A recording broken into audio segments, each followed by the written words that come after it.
I'm at Pirates of the Caribbean here at Disneyland, and I want to show you something really cool that you could see the next time you're waiting in line. Come with me. What I want to show you is right down there. Let's go take a closer look.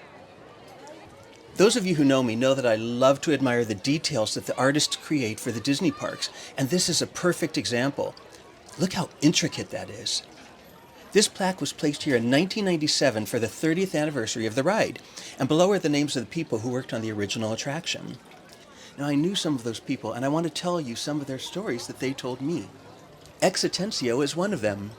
Let's go on the ride and I'll tell you about him, because you can actually hear him in the ride. X Atencio was an animator, but Walt sensed that he would be a good writer, and he ended up writing all the dialogue that you hear in here. He told me that he got books, and he watched Disney's Treasure Island to get a feel for the pirate jargon. And you know the song Yo-Ho, Yo-Ho, A Pirate's Life for Me? He actually wrote the lyrics for that, and he said he exhausted the thesaurus for all the things that could go with the main lyrics, the pillage and plundering and all. So that skull and crossbones that's talking, that's X's voice. Come seeking adventure and salty old pirates, eh? Sure, you've come to the proper place.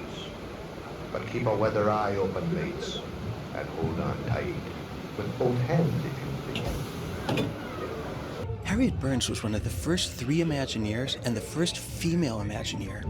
I loved talking with her, and she did a lot for pirates.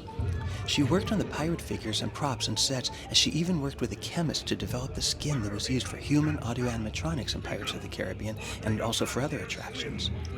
In the earlier stages, she worked on the miniature scale model of pirates, and she would push Walt through on a chair so that he could get an idea of what the final full-size ride would be like.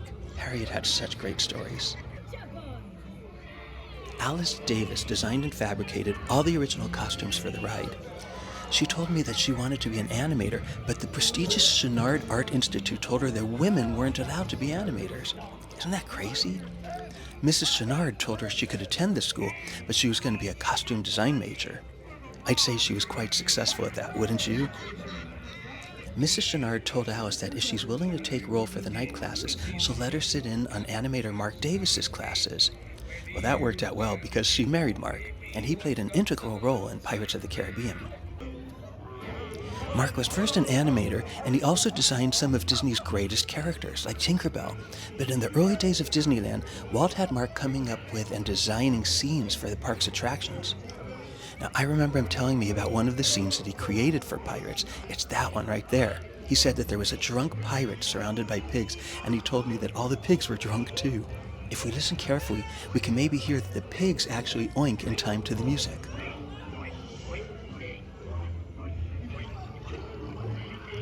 I have some of Marc's earliest drawings for Pirates of the Caribbean, so if you want me to show you some of those in another video, let me know in the comments below. And if you like this video, please hit the like button and subscribe, and let me know in the comments.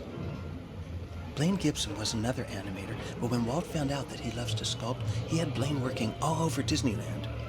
For pirates, he sculpted the miniature scale models that were used as reference, as well as the full-sized figures.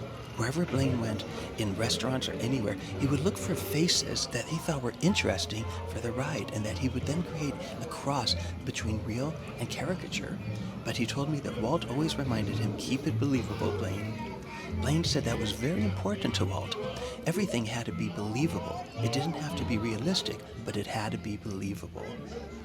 I want to show you the last thing that Blaine did for Disney.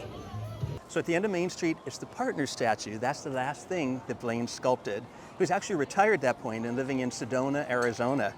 But he had such a great fondness of Walt, and he said it was pretty easy to sculpt his likeness. In fact, all the people that I told you about told me stories about how fond they were of Walt Disney, which I think is so cool.